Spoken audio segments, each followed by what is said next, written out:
Please join me in prayer.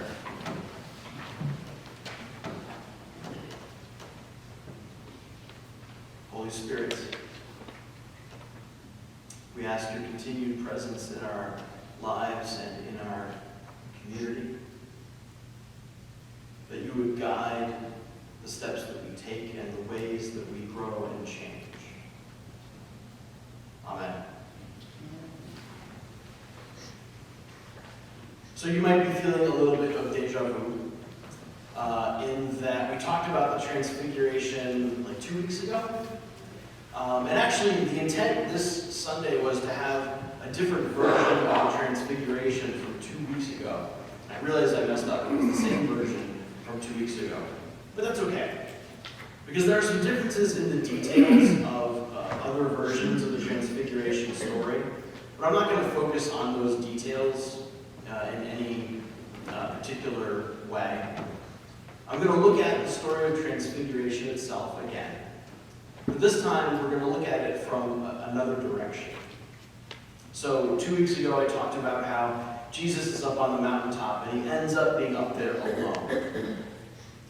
And how we can look at that mountaintop as a metaphor for our lives or for our minds, where the mountaintop can be crowded with a bunch of things that we think about and value, or it could just have one thing, one person on that mountaintop. And if we truly place Jesus at the center of our lives, then there isn't room for other things on that mountaintop. Even if those are otherwise worthwhile things, like a belief and trust in Moses or Elijah for a group of Jewish followers of Jesus.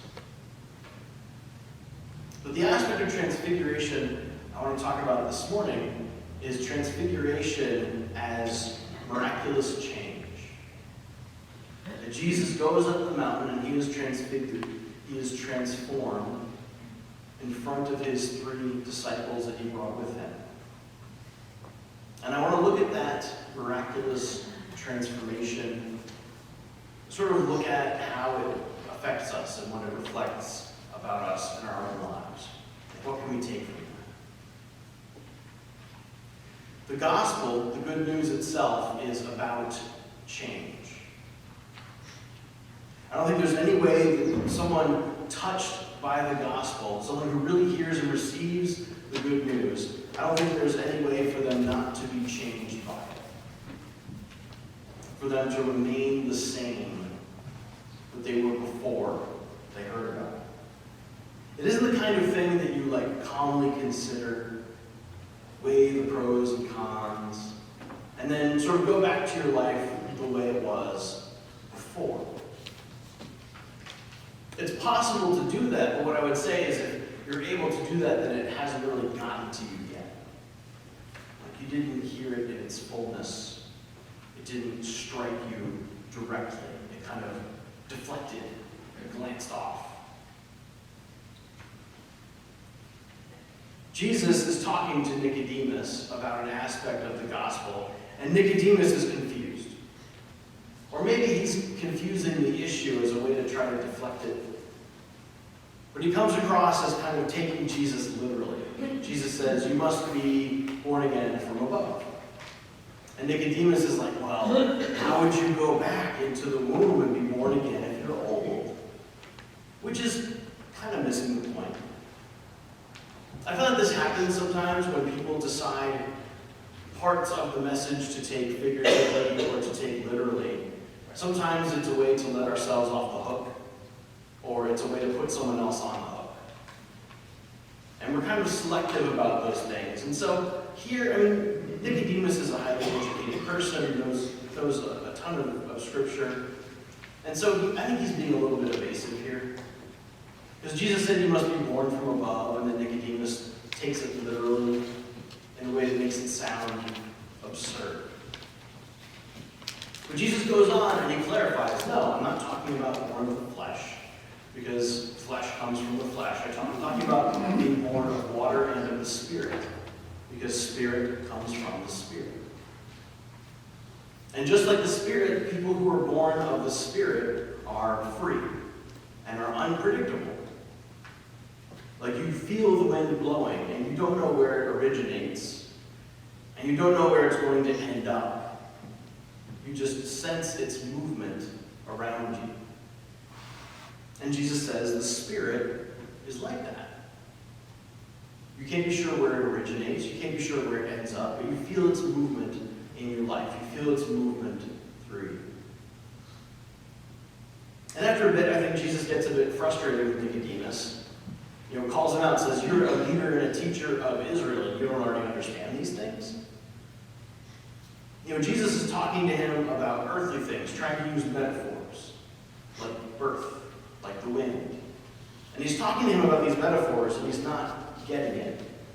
And how much farther is Nicodemus from getting the spiritual reality that Jesus is trying to evoke, is trying to describe through these metaphors of birth and this metaphor of wind? But if you take literally, kind of fall apart.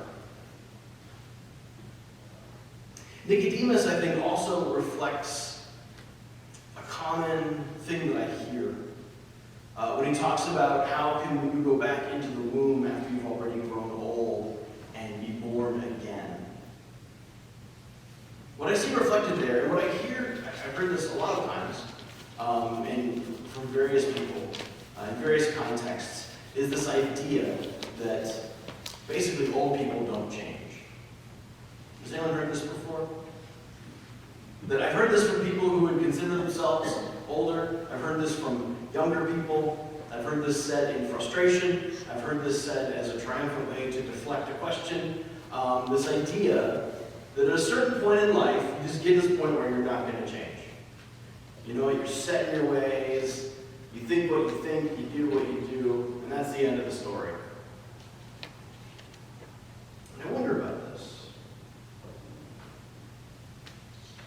It's pretty easy for us, not just in reference to our age, but just in general. It's pretty easy to hear this message from Jesus, and just in the sense that we are exhausted with life. There's already so much to do and so much to deal with, and our to-do lists are so long, and there are so many things that we put off that are important because we just don't have the time and the energy for them. And then piled on top of all of that, we have to be born again. There's a way to respond to that. It's like, oh, come on, are you kidding? I'm too old to change. I can't change now. That's too much. How can I be transformed? Like we look at the story of the Transfiguration. Jesus walks up to the mountain with 3 of his disciples, his BFFs, in this story. And he is miraculously transfigured. Like we don't see how it happens. It just occurs, and he's revealed to them in a different way. He's transformed. Their perceptions of him are transformed. But it's miraculous. There's no method for that. Like we can climb a mountain with 3 of our friends to pray, and we can spend a lot of time on that mountain, and probably will not be transfigured in the same way. It's just miraculous. And there's no method to recreate that miracle given to us.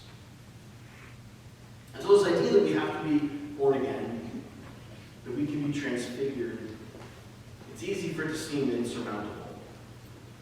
Whether because of age, or because we're taking metaphorical things literally, or whatever it is, it's easy to see this call to change as insurmountable. Honestly, maybe more trouble than it's worth. Like, can I just quietly remain the same and get on with my life? But when I'm reflecting about this, what I realized, what I thought about, was the truth of the matter is that staying the same is impossible. It doesn't matter how much you want to stay the same.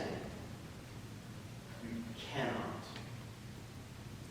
There is no part of your life that you can hold on to and make it not change.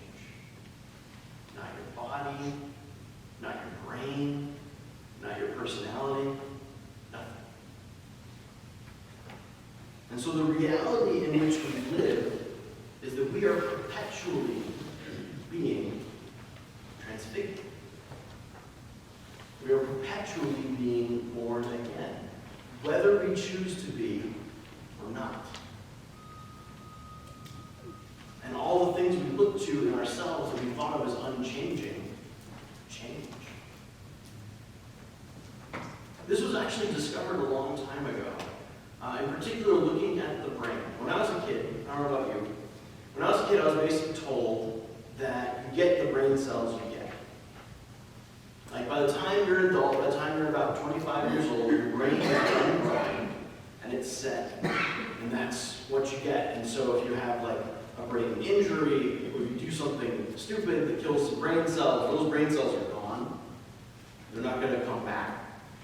And I was often told as a kid not to do things. You're going to lose some brain cells and they won't come back. Like, this was common knowledge, so 20, 25 years ago. This is what I was taught. In the 1750s, this early scientist did an experiment, and he took two groups of animals, and he trained one group of animals to do tricks, to run around a maze, to do all kinds of stuff. He just taught them things. And the other group of animals, he just left alone. They could do whatever they wanted. I believe in this case it was mice. And so when these mice passed away, he then looked at their brains, dissected them and looked at their brains. And the brains of the mice that he had trained all looked different from the brains of the mice he hadn't trained. He didn't have names for these parts of the brain yet. Like, they didn't have robust brain science in the 1750s. But he could look at the brains and see, like, they're different. And he published this paper in a book, and it was forgotten promptly for 200 years. And for the 200 years to follow, it was basically believed that you get the brain that you get. Now, we knew, even when I was a kid, we knew that our bodies regenerate regularly. Like, has anyone heard that about every 7 years, all the cells in your body regenerate? And that's an average. Like, some regenerate a lot quicker, like cells in your liver. Some do so a lot more slowly in other parts of the body. But it's like an average. On average, every 7 years, the cells in your body are all renewed. And speaking of age, that's what we experience as aging. Every time those cells are renewed, there are little errors in them, little tiny mistakes that just build up over time. If we could replicate ourselves with no mistakes, we would just live forever until we maybe get sick or something happens to us. But every 7 years or so on average, we get a brand new body, and all the cells are renewed. But the thinking was that doesn't happen with the brain. But there's been a lot of recent research to disprove this. One cool example, has anyone ever been to London? Did you ride in a cab? So London cabs are pretty cool. They're like an institution in and of themselves. But to become a London cabbie is really difficult because you have to pass what's called the knowledge. That's what they call their test to become a London cabbie. Most cabbies study for this for years, and it usually takes them an average of 12 times to pass it. You imagine a test you take 12 times, you fail 11, on the 12th you finally make it. That is tough. But in the knowledge, you can memorize the streets of an area, the largest city on earth. You have to remember all the landmarks you might be asked to go to. You have to memorize the order of theaters on various streets going different directions, like what the names of the theater buildings are. The knowledge is incredibly difficult. And passing it is incredibly difficult. And so some of these London cabbies, like people do, donated their bodies to science after they died. And so people were like, I wonder what a London cabbie's brain is like. So they dissected them, and they looked at the London cabbie's brain. And a London cabbie has a huge hippocampus. And the hippocampus is the part of your brain that takes short-term memory and makes it into long-term memory. If you're trying to memorize something, like all of the streets in London, the hippocampus is what does that. And if you look at an average person's hippocampus and a London cabbie's hippocampus, an anatomist can immediately tell which is which instantly. Because the hippocampus for a London cabbie is huge. And this is explained by the idea that studying for the knowledge changes the gross structure of a cabbie's brain. That when they pass that test, they have a different brain physically than when they began. It's like working out a muscle. When you exercise, your muscles get bigger and they change. The same is apparently true of the brain. And it goes in both directions. When we look at the brains of people who suffer from chronic depression or chronic anxiety, when they look at those brains, they find that the amygdala is huge. The amygdala is the thing that sets off alarm bells in your mind. The amygdala is the part of your brain. And the hippocampus part of the brain is actually smaller, significantly smaller than average. And when they look at people with chronic depression, chronic anxiety, and you have memory issues at a higher rate than other people. But again, the gross physiology of the brain is being affected by someone's feelings, by their habits, by what they study, by what they do for a living. And so what this boils down to is that our body and our brain change, no matter what. Entirely independent of what we choose, we are constantly changing. Doug, 7 years ago, was very different from Doug now. Physically, that Doug had mostly different cells. That Doug's brain was a different shape. The parts of the brain were different sizes. The synapses connected in different ways. That was a different Doug. And there's nothing I could have done to remain that Doug. That beautiful, pristine 2013 Doug. And what a piece of work. What can you do? There's nothing I could have done to remain that Doug. No matter what I choose, that Doug's gone. Better or worse, this Doug is here. We are continually, even miraculously, being transfigured right now. We are continually and miraculously being born again. Again and again and again and again. The thing is, the good news in this case is that we get to choose how. We're not like those little mice that are being experimented on that said they're or we don't have to do. It's possible not to choose how you change, and so it's going to be chosen for you. And you might change in ways that you don't want or appreciate, or that aren't good for you. But the good news here is that we are able to choose how we change. What are the ways we do that? The things that change us and shape us and make us who we are over time are the things that we hold on to. The things and the people that we trust. The things we talk about. What we sing songs about. What we hear. What we read about. Those things change us, whether we want them to or not. If we're a cabbie, they change us in one way. If we're Nicodemus, they change us in another way. And that's why we come back to this mountaintop that I talked about 2 weeks ago, and why this mountaintop matters. It matters what our lives are full of, because we become what our lives are full of. Whatever we are doing with our time and our effort and our energy, we are becoming that. That is literally making us who we are, down from the brain cells to the bones. And this change can be for better or for worse. This change can be in line with who we're called to be or not. The one thing we cannot do is stay the same and resist this change. As I thought about it, this change struck me as every bit as miraculous as Jesus on the mountaintop. To be made wholly into new people year after year for our entire lives, that's amazing. It's also as natural and as inevitable as any other part of life. We don't have to go to a mountaintop to experience this transfiguration. We'll experience it wherever we